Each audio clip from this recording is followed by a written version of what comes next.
Welcome to the Scene and Take podcast, a forum of all things that inspire and motivate me as a content creator and image maker.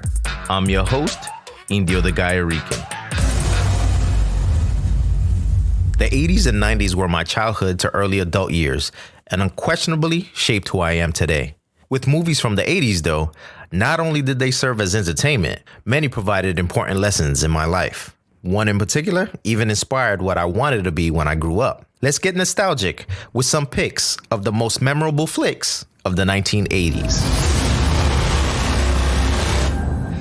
Joining me to explore this rad list of 80s movies is my baby houseman, my Apollonia, my Zamunda queen, my wife of 15 years, Erikka with 2 Ks. Welcome to the podcast, wifey. Thank you. It's trying times. We're all locked in, but we're going to make some fun of it, and we want everyone to enjoy themselves. Think back to those 80s times when the movies were corny, the movies were comedic and fun, and yes, some of them even had stereotypes that we want to forget. But at the same time, there were so many flicks that came out of the 80s that were thoroughly enjoyable, and I know, Erikka, you have quite a few in your pocket that you remember. And so let's jump right into it. Okay. Ladies first, what 80s movie really stands out, bar none? Well, there's a few 80s movies that sort of stand out. And looking over the article from Rotten Tomatoes that you sent me, Essential 80s Movies, which I think has about 140 movies on that list. Right. Looking at that list is like one of those things that jumped out at me was this is 10 years, a decade.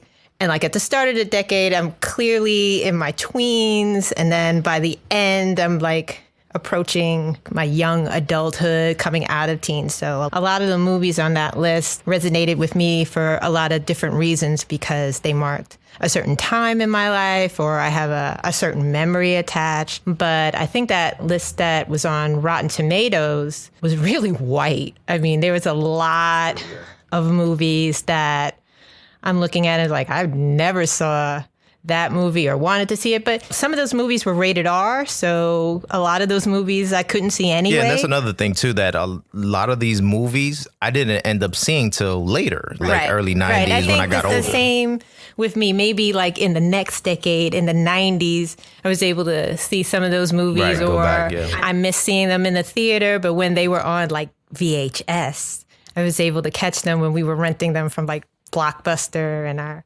neighborhood video store. Or the mom and pops that used to be around. Even catching them on HBO when HBO was like the only cable channel. The only cable show. Only cable channel, only cable network. Going back to your point with the Rotten Tomatoes list of 140 essential 80s movies, we know that back then, too, there was a little bit of underrepresentation going on, but then we'll get into it a little later. But for me, the one person that kind of draws my attention during that time frame was Eddie Murphy. Yes. Right. But he was like the only one, like the only one almost, right? He was like the actor. He was hot. Of the time. Yeah, right. He just sort of transcended all cultures at that point because anything it wasn't a movie starring him wasn't necessarily a black movie. Right. It was an Eddie Murphy movie. So, that was his career on SNL that kind of catapulted him on the national stage. So everybody knew him and just loved him for who he was, his comedy. Right. And so what are your faves? These are my favorites, and they're not this is my list in no specific order. Right. So, like, number one is not necessarily my number one Your favorite. number one, right. So, I have Purple Rain. I knew that was going to be on your list.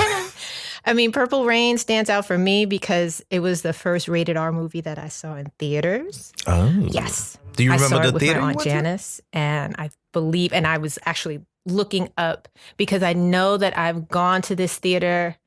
The last time I was at this theater was probably 2000. So it was kind of still around even in my adult years, but it was on Kings Highway in Brooklyn. So that much I do know. I kind of know the area. I don't know if the theater still exists. When I try to look it up, it could be any number of theaters in Brooklyn. It could be the Nostrand. It could be the Kent. But if it's the Nostrand, then the Nostrand became a porn theater. But I don't think it was that one. Yeah, those were around in those days. Yes. You don't see those anymore. No, you don't. Which, by the way, none of those showed up on these lists. This is not the triple X list. Right, yeah. Right, So yeah, I lost my keys at that theater, which is like one of the only times I've ever actually truly lost something. And think back, and I think that was karma because I wasn't supposed to see Purple Rain because my mother said she was going to view it first and then she had to vet it out. Yeah, she had to vet it out. She was going to give me permission, but I mean, I couldn't wait. It was Right, Prince, it was Purple Rain, and I wanted to see it, before everybody else saw it. So, and your Aunt Janice is your paternal aunt, so she wasn't, she was the cool aunt. She was game. Yeah, yes. yeah. She's the cool aunt. She was cool aunt. Shout out to Aunt Janice. And cool I mean, aunt. everything about Purple Rain and just invokes so many memories, like soundtrack, obviously. Soundtrack, Morris Day and Jerome wearing lace and paisley print. Yeah. Apollonia for me, obviously. Yeah. Which you have become my Apollonia. Yeah, don't do that. You can leave that out. Edit that out. No, that's staying in. So next on my list is E.T. Oh, yes. Let's get into E.T. It's been a while since I've watched E.T. and now I'm curious that now that I'm an adult, will I see it differently? Because the draw for me in watching E.T., and I believe I was 9 when it came out. Yeah, it was 82 when it came out. So. Okay, so I was not 9, I was 10. The draw for me when E.T. came out is that it was told from the perspective of Elliot. It was told from a child's point of view, and every decision made in that movie was largely made by the kids in the movie. That you really didn't see adults until the end. And I mean, you briefly saw their mom, but she wasn't integral to like their story. Everything is really told from Elliot's perspective and his interactions with E.T. So that at the time was really empowering because you didn't often see that, or you didn't see movies taken from the child's point of view. Live action. I mean, we saw it in Charlie Brown, right? You never saw the adults, and then yes, but that's animated, and I think that people take live action. Yeah, they take animation for granted because they downgrade it, and it's like, oh, that's a child's medium, that's a children's medium. But yes, so live action told from a child's point of view. And I also had that doll that Drew Barrymore, her character Gertie, carries around as a Native American doll. I had that same doll. So there was like that connection too. And coming into the movie theater and seeing something that's like instantly recognizable. It was like, I have that doll. And then from that point on, just being fully vested in the movie. So I'm curious that now that I'm adult, and it's been several years since I've seen it, if it's going to invoke like the same sort of emotions that it did from when I first saw it. Yeah. Just like you were saying with the doll, I mean, that was impactful just because it was for kids of color, something like that represented. She was a cool ass doll too. Yeah. E.T. for me, I remember where I saw it. I was at the Lowe's Paradise Theater on the Grand Concourse, which was our creme de la creme theater, a beautiful theater, which now is a church. There I saw E.T. and I remember hearing so much whimpering from other children crying. Did you cry? I might have. I think I did, yeah. I mean, just like everybody else. It's just like what laughing is contagious, crying is contagious. So, but E.T. was one of those movies that stuck with me because of the kids being the primary cast and being at the forefront of the story. And then obviously the story with the extraterrestrial and just him wanting to be with his family and things like that. That just transcended being an alien, human, everything. It was just a story that we all could connect to. It was a human story. Yeah, it was a human story. It's a human story. The AV Club, which is this website that I follow, and they, just by the name, they cover everything, audio, visual, but they have a lot of television and film reviews. They have what they've been doing is sort of like an ongoing thing called Popcorn Champs, where they talk about blockbusters, I think going back to the 1960s. So they have sort of like a nice article doing the backstory on Steven Spielberg and kind of where he was and how E.T. came to be, because it was really born out of a completely different story, another film idea that he had, but he was really thinking about his childhood, and that heavily influenced the story we see with E.T. So the other thing on my list is Better Off Dead, which is not a John Hughes movie, but it's very quintessential 80s because, there's synthesizer in the soundtrack, a lot of 80s fashion and neon and big hair and hairspray. It stars John Cusack. And the main character's name is Lane Myers. And if Lane Myers doesn't scream 80s to you, I don't know what does. But that was definitely like a movie that we found at the video store because it wasn't a movie that we saw in the theaters or that we had even heard of. And I think that it actually flopped at the box office, but it has now become a cult classic because it was one of those video movie rentals. So it just saw much more success there, sort of like in its second act. But it's a movie that has a lot of classic lines, like the paper boy on the hunt for his $2 and just that refrain, I want my $2, like throughout the movie. That's a movie that stuck with me. Because of that, I always think back to that being really 80s. I know of it, but I don't remember it like I do others.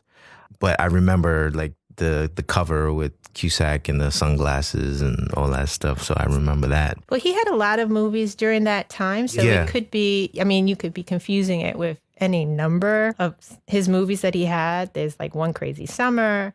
There's Say Anything. So, the 80s was like his period where he was like, he was doing a lot of work. He was doing a lot. He was getting a lot of work in, which is, him and other actors like Tom Hanks. I was surprised by the sheer number of movies that Tom Hanks had in the 80s.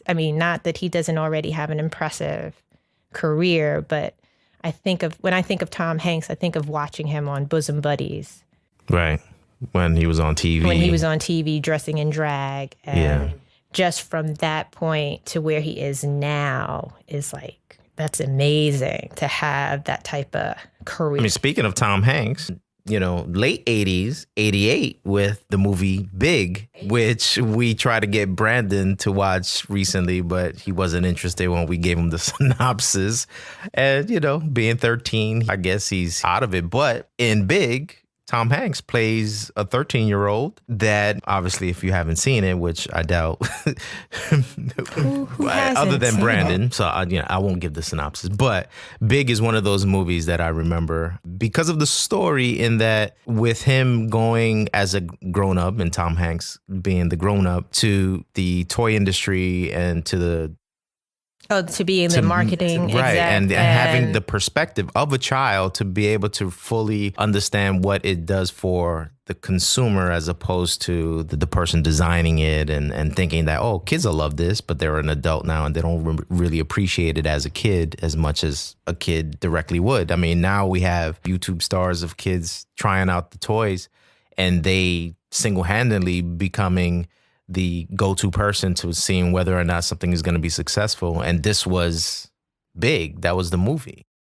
I remember that being one of the movies of the 80s that I loved watching. And bringing it back to the Bronx, Penny Marshall directed it, and she has Bronx roots. And obviously I didn't know that till years later, but it's always good to know that, somebody from close to home was able to do something that we saw on the big screen. Brought up Eddie Murphy before.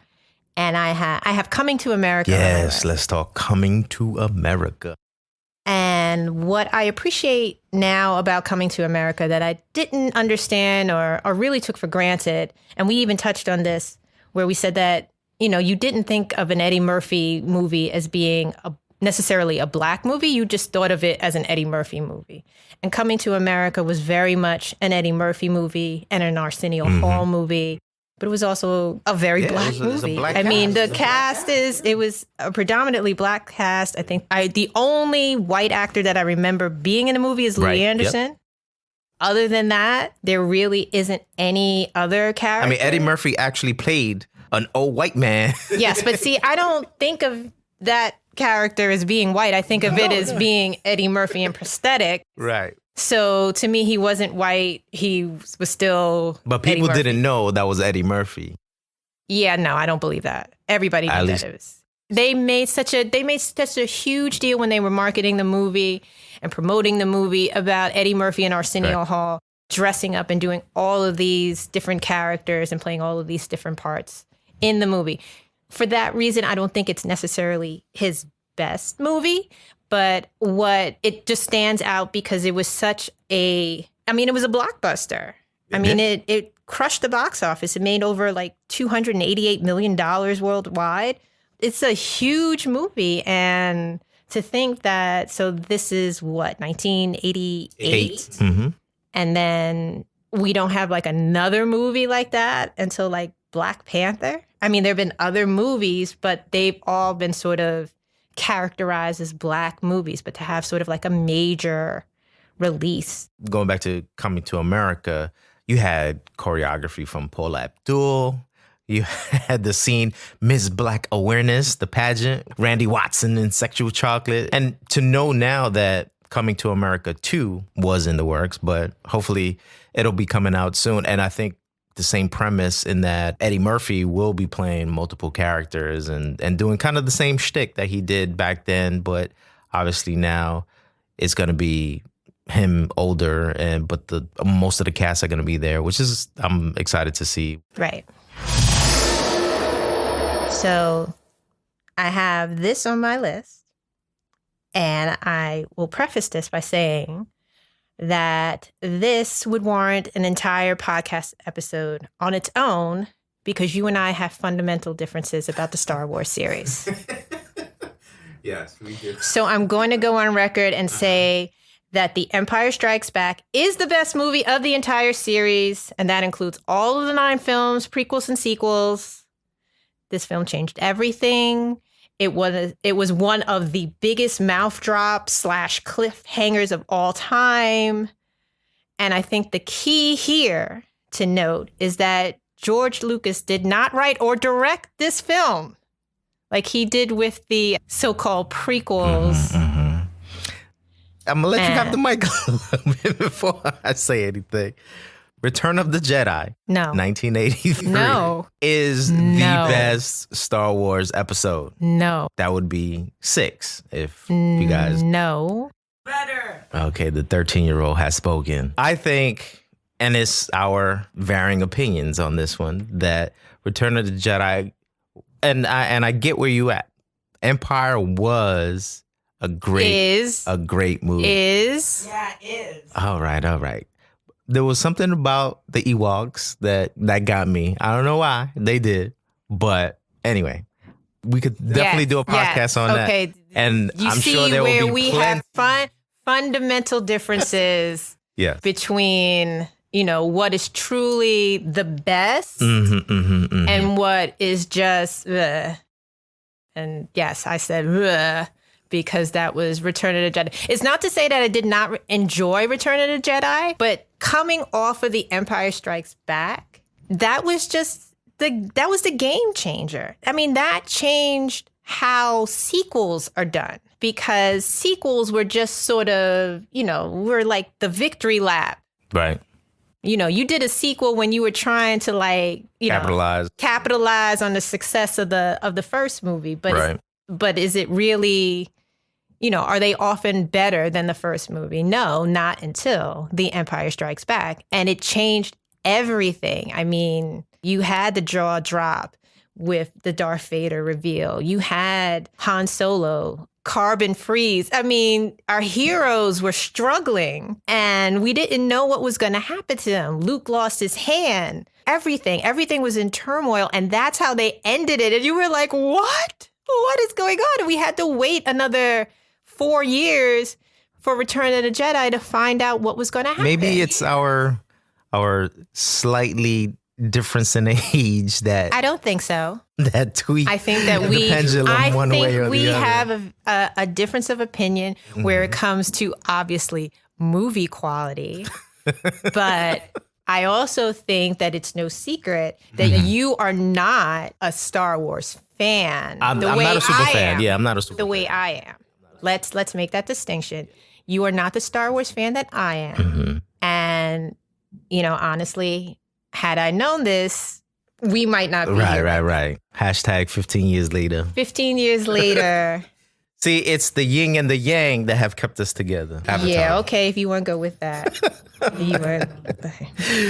To segue to something that we probably do agree with is the Indiana Jones trifecta of movies, which again ties into George Lucas and Steven Spielberg. Do we though? I don't know. Do we? I don't know. I love Indiana Jones, and from National Treasure, I love those types of movies, right? Yes. I think you are a closet anthropologist. Maybe, perhaps. I just like the treasure hunter type of vibe. And Indiana Jones and the Raiders of the Lost Ark in 81. Then a few years later, we had Temple of Doom. And then to close out the decade in 89, we had The Last Crusade. The Indiana Jones character I fell in love with in Raiders of the Lost Ark, and then to see him again in Temple of Doom and The Last Crusade, that to me was something that I always think about when I think about the 80s and when I was a kid. And there is a tie-in because there was the Steven Spielberg and George Lucas right. And Lawrence Kasdan, who coincidentally wrote The Empire Strikes Back. He collaborated with George Lucas and Steven Spielberg to write the Indiana Jones movies. So those were definitely some. Is this a segue into your list now? Yeah, we can go through some of mine too, but we can go back and forth. No, I want to hear what's on this list. I'm ready now.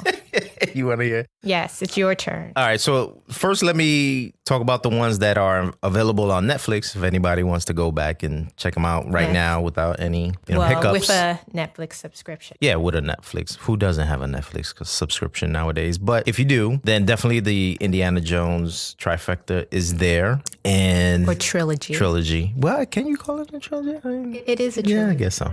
Well, yeah, exactly.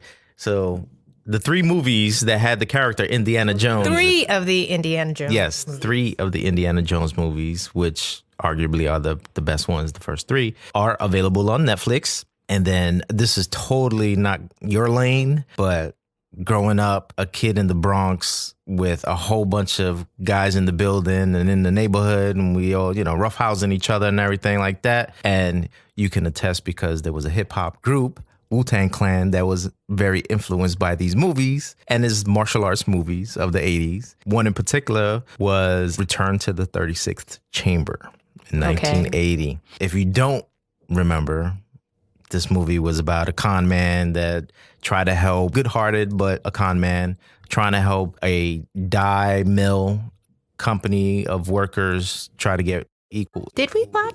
I think we did, yeah. It was on Netflix? Yeah, it's been on Netflix. He created scaffolding because he was trying to sneak into the Shaolin Temple, and he kind of learned about the skills of the Shaolin monks by watching them and practicing it. And then he ends up coming up with his own style called scaffolding kung fu because he used to use the bamboo strips. Yes, I So you vaguely remember that.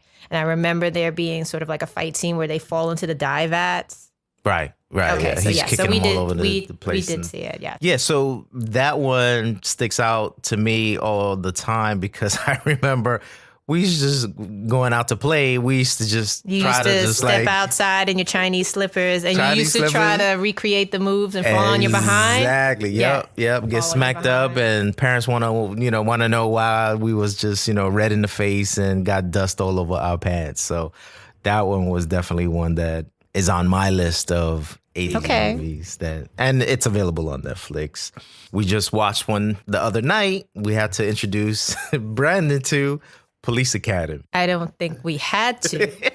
I think that you were trying to make the argument that Police Academy is a classic. Yeah. And I had never actually seen it. And now that I have, I still don't know why you think it's a classic. Well, Police Academy came out in 1984, okay? So that would put me at less than 10, and I probably saw it in and around the time that it came out.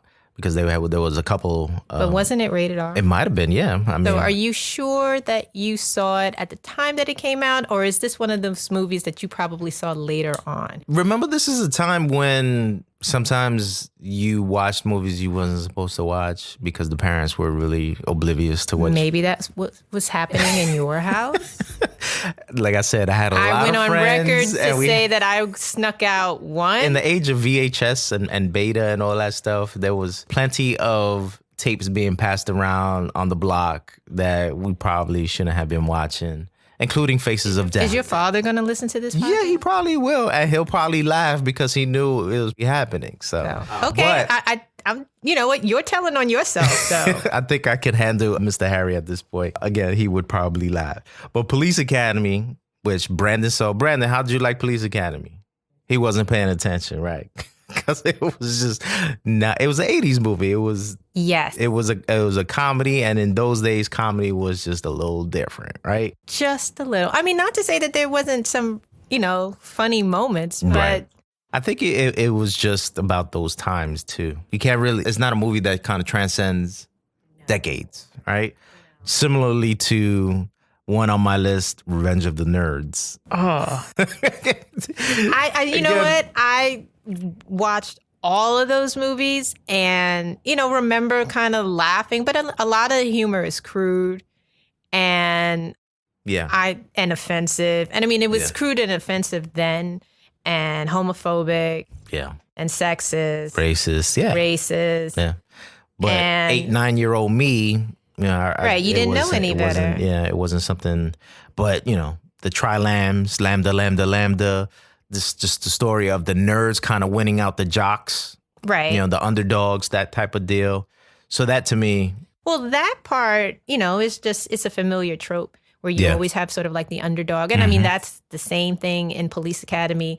The underdog, they overcome the bullies. And the same thing with Revenge of the Nerds. There are a lot of stories like that. And I think that, Cliche. yes, the producer in the back says it's cliche, and it is. But I mean, that's what a lot of these movies do. They just repeat a lot of the same familiar tropes. yeah, they do. They do. I got to talk about Johnny Five Alive, Short Circuit. Okay, if you must. For me, I mean, that movie, in case you don't remember out there, if you're a little young, Short Circuit was about a robot, number 5, who was programmed to be a military weapon, got struck by lightning, all of a sudden kind of became like this machine learning robot and wanted to be alive, wanted to read books, kind of feel human. And yeah, AI and machine learning as well. But what I remember most, and talk about those movies in that time that had those stereotypes and everything else, but Fisher Stevens playing the Indian, tech guy with the accent or whatever. Quietly, it was like kind of the accent that I knew because of my West Indian family, and I just knew that they spoke English in a different way. So back then, 86, 9, 10-year-old me, I wasn't thinking anything of it like that, but Right. it was a movie that I loved. And again, it was one of those things where subconsciously I had never seen outside of a Bollywood movie that, my family would catch here and there. Didn't see like a brown person like my dad, who's Right. Indo Guyanese in movies. They had the little boy in the Indiana Jones, Asian boy, that was kind of like, to me, a little bit of a caricature. And then all the Indians that played in the Indiana Jones, they were all like these old school warriors, and so that was just a little different. This was like a working professional, smart guy or whatever, although his accent was a little off. So that was one that I remember, and kind of, again, because of that. yeah, Friday the 13th. Really? I mean, who doesn't remember Friday the 13th? So I watched it recently because around Halloween, they had, I guess on IFC, they had like a marathon of all of the Friday the 13th movies. And it'd been years since I had seen, I guess, the movie all the way through. And you want to talk about a dumb movie. Very campy. But to see it now, just it takes away from what it was back then. I watched it. The original came out in 85. I watched it with my best friend. And I mean, we were sitting on the opposite ends of the couch, and it was like, really? I mean, how this movie just defies logic. It just defied logic. I mean, he wasn't in the first movie. He wasn't a supernatural creature. You know, his mom was sort of like revenge killing, and it was just very weird. Yeah, it was a campy horror movie. I mean, there was a lot of those in the 80s, right? You know, you had Sleepaway Camp. You had all these campy Sleepaway Camp. it was like all of these. Sleepaway Camp. I mean, it's memorable because of the curling iron. Oh my god, that wasn't on my list, but it is an 80s movie. It was on Rotten Tomatoes list of essential movies. However. It was though. Shout out to Rotten Tomatoes for that one. Why it was essential, I'm still sort of questioning. But I mean, you can't think of Sleepaway Camp and not think of the curling iron. I think we actually put a curling iron in my brother's bed. Just kind of scare him because, I mean, the movie was, Sleepaway Camp was disturbing. See, I was always messing with Mr. Harley. Shout out to my brother-in-law. What's up, cuñado? One of the movies that I remember going to Lowe's Paradise Theater to see, but then the film, and in those time it was actual film, it was burnt. Right. What was the projector? Burnt. Projector bulb got too hot and it actually burned. It touched the celluloid. It touched it or whatever, and that was Beverly Hills Cop. I was there with my dad, and we went to watch that. I mean, I ended up seeing it not that night, another time, and the movie that they gave everyone who went in to see Beverly Hills Cop was The Breakfast Club. So that was your consolation prize? Yeah, that was the consolation. So I don't like The Breakfast Club. I hate everything about that movie because I went to the movies to see Beverly Hills Cop. Okay. And again, it was the time where Eddie Murphy was it. You know, he was funny. You want to talk about one of the tapes that circulated around in secret? That was Eddie Murphy's, Raw or Delirious? I forget which one. Well, what color leather He was wearing red, so that was Delirious. That was a VHS tape that was circulating around the younger guys because of all of the language and everything, right. But many of my friends that I grew up with were from Spanish-speaking countries that parents didn't speak English, so but they knew the F-bombs and everything else. So we would have to sneak around and kind of watch it and stuff like that. But that was something that I always remembered because, one, I had never heard of film burning, and you could see it like on the screen. It actually went up. It would actually project on the screen. It's like, what is happening? Yeah, and then it was like, the usher comes in, sorry. And you saw The Breakfast Club. I went in to see The Breakfast Club. I was just told. With your father. Yeah. And he was like. Did he stay awake? Probably not. Okay, because I can't see him looking at The Breakfast Club, knowing him like I do, and enjoying it. So I think he probably took that opportunity to go to sleep. Yeah, I think so. I mean, I didn't want to be there either, but, we had paid our money, and that was the only thing that they wasn't giving the refunds or whatever at the time. Okay. So did Beverly Hills Cop become a favorite after you saw it, or? It sure did. You just... Oh, yeah. Your memory is just, I saw The Breakfast Club instead, and I hate that movie. No, Beverly Hills Cop, I remember it because of that situation, but when I did see it, Axel Foley, an iconic character to me, because again, you talk about representation and things like that. Here's a black man, a detective in Detroit, and then going to Beverly Hills and kind of showing them his style of detective work. And, at the time, Eddie Murphy was everything, right? He was so funny. And I just think to his character as being one of those characters that he wasn't going to bow down to anybody, and he was going to go after. The whole plot was him looking for whoever murdered his friend, right? And it took him to the Beverly Hills area. So my number one, I got to say for me personally. So this is a ranking? No, I had to save the best for last for me because it did give a profound meaning to me. Okay. And that's Top Gun. Okay. Our producer's groaning in the back. And I say this because Top Gun had me sold on wanting to become a pilot. Now, a little background to that is also that throughout the years, Pop Dukes worked in different areas, but he did a lot of quality assurance. For Lockheed. Yeah, and well, the company was bought out by Lockheed, but at the time, he worked for a company that did parts for the F-15. And so we were familiar with fighter jets and things like that because he would have they would give them little 8x10s of the planes and all that stuff. And he would bring them in. And so I was just enamored with all of those things. And then we would have the family field trips for the company. Okay. And we would go to Stewart Air Force Base at the time. Now it's like a regional airport upstate, not too far. And then we would go to West Point, beautiful campus. If you ever been, West Point Academy. And we would get into planes and, I'm holding the stick and everything and being inside, seeing the HUD display, all that good stuff. So that being said, when Top Gun came out, that was it for me. I wanted to be a pilot no matter what. And from that point on, right. I had my Commodore 64. We got flight simulator games. Me and my friend. I'm so happy this is just over. Why?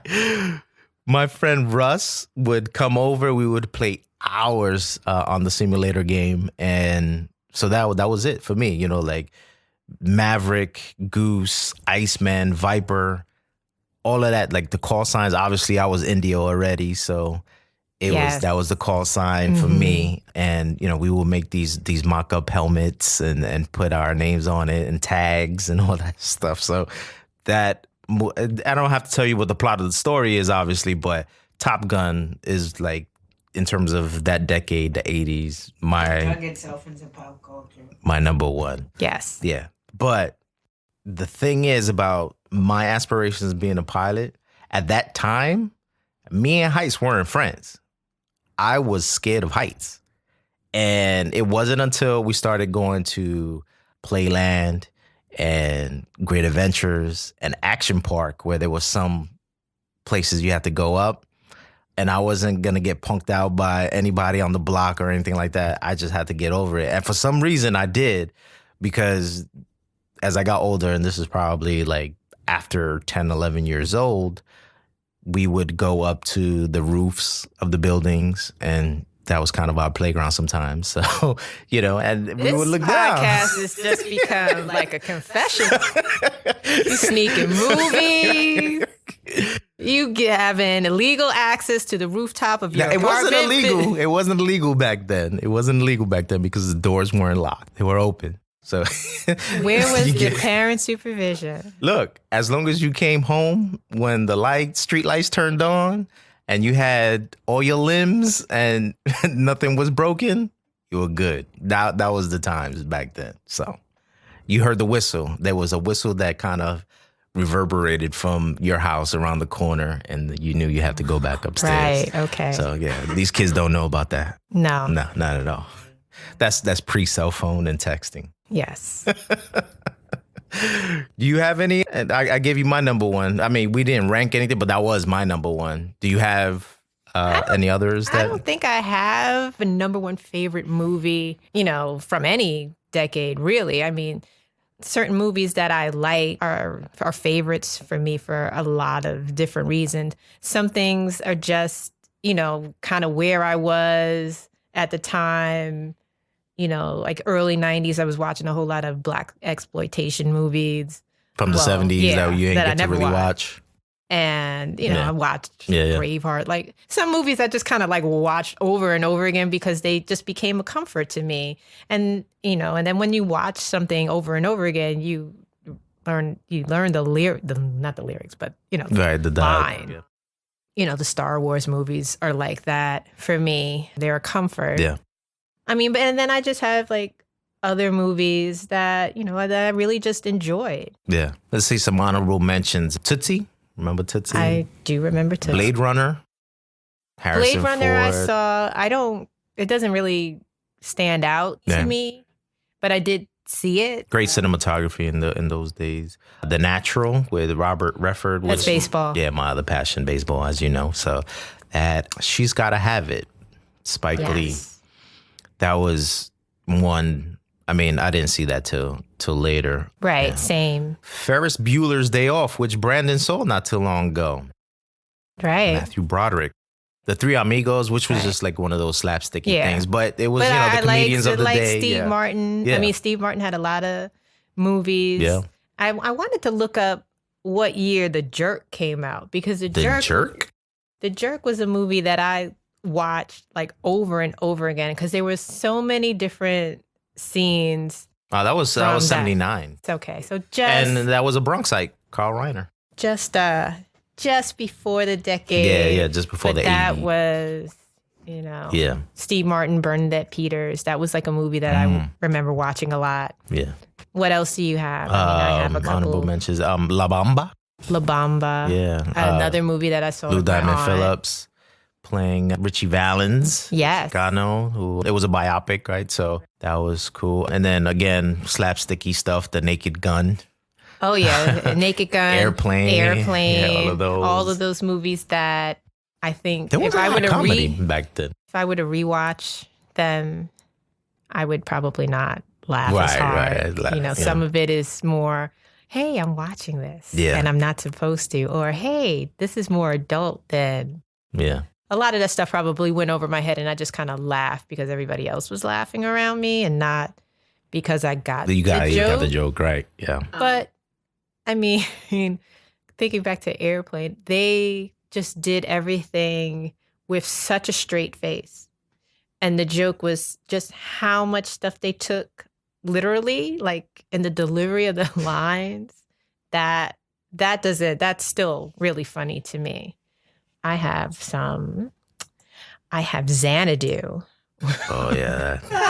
That's... Which Electric Light Orchestra, I mean, it had Gene Kelly in it, Olivia Newton-John. It's a musical, and I love it for that reason. But the plot made no sense whatsoever. Yeah. I have The Highlander, because there can be only one. Right. Which shot a scene at our buddy Justin McManus's bar. And that Cafe. had several, movies that came after it. Yeah. Christopher Lambert in that. Mm-hmm. Gremlins. Yes, Gremlins. That was definitely a good one. Yeah. Yeah. Lethal Weapon. That spawned 2 other sequels, and that was good. Poltergeist. Which the rumor is that Steven Spielberg may have ghost directed that. Like another director. But he wrote and produced it. And that coincidentally came out of E.T. That was one of the other stories that he was working on at the same time he was doing E.T. Yeah. That was really scary. No, I don't think I saw that in that time frame, 82, 83, because that's when we had lived in Anchorage. It's probably a few years later when I saw it, and still it was like not watching it. We saw that in the movie. We saw that in the movie face. theater up in Cape Cod. So we saw that in the summer, and I remember being everybody in the movie theater was really, really scared. I don't think that the sequels to the original Poltergeist, I don't remember those as well. Yeah, I don't either.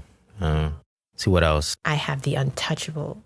Oh, yeah. And I saw that also with my aunt Jazz. I saw a lot of movies with my aunt. Mm-hmm. But we went to the theater in Times Square, and I think we saw that movie late. Ooh, that was when Times Square was the red light district. Seedy. Saw that red at light a theater in Times Square, and I think we came out like at 1:00 in the morning because it was late. Definitely popping at that time. I believe that the people sitting behind us were doing coke in the theater. Oh, wow. Well, that was like having Jolly Ranchers back then. What, doing coke in the theater? Yeah, it was candy, yeah, for sure. Yeah, okay. Anyway. Do you remember Times Square in those days? It was crazy. Yes, I do. Platoon, one of those army movies. No, you don't remember that one? I mean, I obviously familiar with the name, but I didn't see it. I wasn't Full Metal Jacket. Like they had a couple like war movies. Wasn't into those types of movies. Yeah, sure. But I did see Predator. Oh yeah, Predator, Commando. If it bleeds, we can kill it. Yeah. That's the memorable line from Predator with Arnold. Yep, Arnold. And like to cap off the decade, you had Tim Burton's Batman with Michael Keaton and Yes. famously Nicholson playing the Joker. Yes, and Prince did the soundtrack. Yes, which was kind of... So I have some other one here. I have Scarface. Of course, Scarface, which, you know, think in the we hood, have- that was like... I had we watched like a bootleg VHS copy of it, and it was like 8 hours long. And you could only see it like late at night. Yeah. Brian De Palma's Scarface, famously with Al Pacino playing Tony Montana. That, Michelle Pfeiffer was in it. I mean, again, that is probably one of the movies that every person in the neighborhood saw. So they was always trying to like emulate, you know, Right. the characters for all the wrong reasons, obviously. Right. But I remember the older siblings that were a few years older. They are the ones that really try to personify the characters and, you know, started cutting up. Yes. And because you could be a drug runner they probably were. at who Tony knows? Montana's level. Yeah, you know. I mean, well, you know, at least their aspirations of doing that, and they were at the time, like, you kind of knew the dudes that were riding in the nice cars or whatever, they would use the teenagers to, you know, Yeah, no. move stuff around. I'm not. I think that reaching for Scarface levels were very aspirational. Yeah, for sure. That's what I'm giggling about. Not that they weren't drunk. Anyway, What else I you got? have The Last Dragon. Oh, how can we forget? Yeah, I'm really surprised that you don't have that on your list. Yeah, that's one that I truly did not, you know, I wonder why. But The Last Dragon was definitely one of those movies. Vanity, you know. Timac. Yes, okay. Again, to have this person of color kind of doing this the thing. rumor at the time, after The Last Dragon came out, was that Timac was dating someone that went to my high school, was dating one of the drama majors at LaGuardia. Ah. So there was always a chance that like That you after could see school him. that Chance you would you could like see him. run into him at dismissal or something like that. Right. But if I knew that, you know, this podcast episode was going to be sort of like a memory lane of all of your movie crushes, I don't think that I would have signed on as a guest. All my movie crushes as an 8 to 10-year-old. You know, Right. Jennifer Beals, Ray Dong Chong, Yeah. Vanity. I mean, you got good taste. I know that. Well, I married you. I have good I taste. said you have good taste. I know that. Yes. Moving on. Yes. RoboCop. All you. You don't remember RoboCop? Yes. Peter Weller? Yes. But That one was, you know, it was... it was okay. Yeah, but we remember it because it was just like crazy. You know, the dude got shot up and killed, you know, and then all of a sudden it I becomes think that's, RoboCop. you know, like a guy thing. Perhaps. You know, just like all of the war movies, Full Metal Jacket, Platoon. Yeah. That's like a guy thing. Not to say that I have all romantic comedies Right. on my list, but Yeah. certain movies were definitely, you know, a certain audience. Mhm. And RoboCop, which is, while I saw it, I mean, that's not like, oh yeah, that's a favorite. Yeah. A Nightmare on Elm Street. No. And we will never speak of this again. And on the 180 of that, A Christmas Story, which is Ooh, iconic. yes. That's an iconic, you know, Peter Billingsley and the crew. That's a definite comfort movie. That's the movie that I look forward to watching every. We watch it. Yeah, we watch We it every watch it year. every holiday We watch it every season, year. but I wait for the season so that I can see Yeah. that movie because I enjoy that movie so much, Yeah. and it never gets old. Yeah. Look, this decade had so many movies. We can be here for days, but I think IMDb says there were 596 movies, at least per their database, Right. released in the 1980s, and I'm sure that is not inclusive of all of the movies that came out. right. I'm sure we missed a whole bunch that those out there in the audience would want to discuss, but I'm going to give one more, and you're going to laugh at this one, of course, but you sometimes Because I laugh do. at everything you say? Yeah, exactly. Okay. The Never-Ending Story. Yep. Brandon, the producer, sighs back there too. Look, look, this was fantasy movie, and there was just something about the imagination of a young boy going into this kind of fantasy land. It was fun. It was whimsical. Whimsical. Yeah. It was whimsical. It was whimsical. Okay. Yes, I don't see you as a whimsical type guy. Look, this came out in the 80s. Yes, Remember okay. the time frame. Child Indio was whimsical. A little bit. I was a nerd, and I was whimsical a little bit. I was a little Again, this is like your confession. I love this. Love this. Oh, wait. I do have to mention one more. Okay. You love this one. The Goonies. We didn't mention the Goonies. Mm-hmm.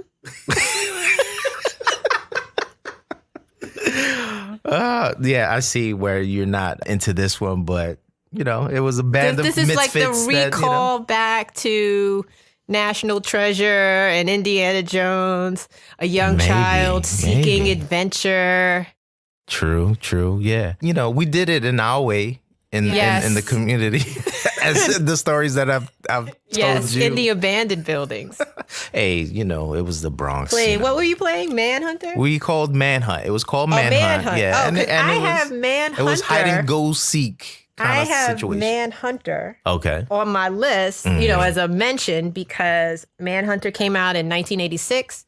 It was directed by Michael Mann. It starring William Peterson, who went on to CSI fame. Mm-hmm. And it was based on Thomas Harris's book, Red Dragon, which introduced Hannibal Lecter. Ah, yes. But Manhunter is really loosely based on, the movie Manhunter is really loosely based on the book Red Dragon. What I remember the most about the movie is that this sort of predated Miami Vice. Right. And the look and style of Michael Mann, carried over into like what would be the Miami Vice aesthetic. Right. But Manhunter was and Jan Hammer's synthesized soundtrack. So yes. Very synthesized-y time frame. Very 80s drama with the synth soundtrack. Yes. Well, I want to move on into what I call the speed ramp. Okay. This is the portion of the show where I'm going to just do some Q&A rapid fire style, where the first thing that pops up in your mind. Okay. Give it to me. All right? Sure. Cool. And I think you might have actually answered this already, but what movie can you watch over and over again? I mean, there's a few, but I mean, anything from Harry Potter or Star Wars, I could watch over and over again and really never get tired of any of them. It's like once they're on, it's sort of like fall down a rabbit hole and I'm like stuck. Okay. We spoke about different genres, but is there a genre of film you mostly gravitate to? No. I like a lot of fantasy, maybe not whimsical fantasy. Right. Certainly sci-fi fantasy. I don't like horror, as you know. Mm-hmm. I'm not a big romantic comedy person either, but I do like comedies. And I mean, I wouldn't say I like any period pieces either, but I would safely say like sci-fi and fantasy. Right. Okay. What, we've been watching a lot of TV. Yes. Being that we're sheltered in here, but what TV series would you recommend to someone right now, like to watch right now? Gentified, yeah, that is a really funny one. On Netflix, yeah, it's episodic. It's 10 episodes, right? We're almost done with the first season, but that's a really good one, Gentified. Let's see. All right, since you heard about mine, what was one of your childhood celebrity crushes?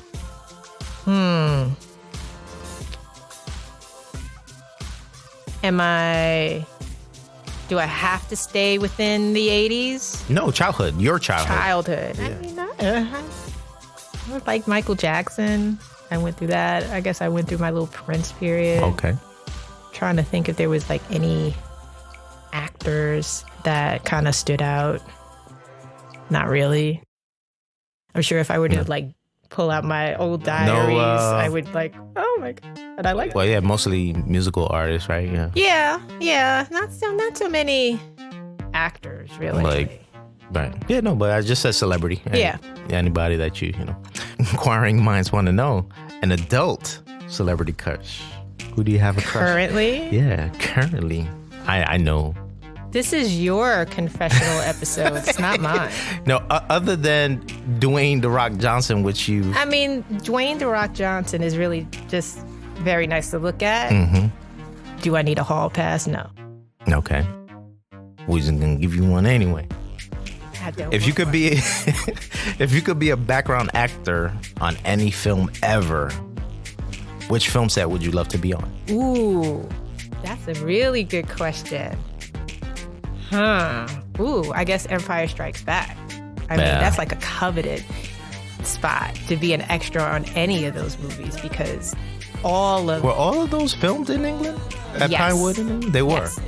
And then other places around the globe. Right. But for the most part, They it's did said the South Pinewood. States, Yeah. That's such a covet. Even the extra roles are so coveted now because the productions of any of the movies have been so hush-hush. Right. To find out anything is like huge. Yeah. So. Yeah. So, speaking of franchises, would you consider that your best movie franchise? Or what would be your best movie franchise? Yeah, I think the Star Wars series? is like the best movie franchise. I mean, and that is just looking at it from a collective because each movie has its own merits. Obviously, the jewel being The Empire Strikes Back, and then all of the others sort of just fall to the wayside. Right. Yeah. Yeah. But they have iconic scenes and certainly, as a collective. Yeah. All right, cool. So my last one. Will you ever say Candyman 5 times? No! Oh, it's fine. Come on, how is it not 3? That's super cliche. You got to watch the movie to know you got to say it 5 I times. don't want PTSD like mommy. Oh, my goodness. Well, That was so dirty. That and was- so low. that was the speed rant. You see if I do another episode now. Well, this was fun, though. I actually was had fun. fun. To thank you for joining, in these times. I think this was super cool to do. Brandon wants to move in from the producer role and be on. Well, we did a movie review. We saw Sonic, and we talked about that. Yeah. Well, thanks again, Erikka, for being on the podcast. Had fun going back in the day to the 80s films. And I just want to thank you. And I just want to take this opportunity to thank all on the front lines, the hospital staffs, the doctors, the nurses, first responders, the delivery folks, the home health real aides, MVPs. the real MVPs. We now know who is essential in these things. All the super intelligent scientists that are working tirelessly to help, combat this virus. It's never easy running towards a crisis, but all of you forge ahead at full speed. And for that, we appreciate your service and your sacrifice. So this has been a great one. Catch us on the next one. This is Indio, the Guy Rican for Scene and Take podcast. Catch you on the next one. Peace.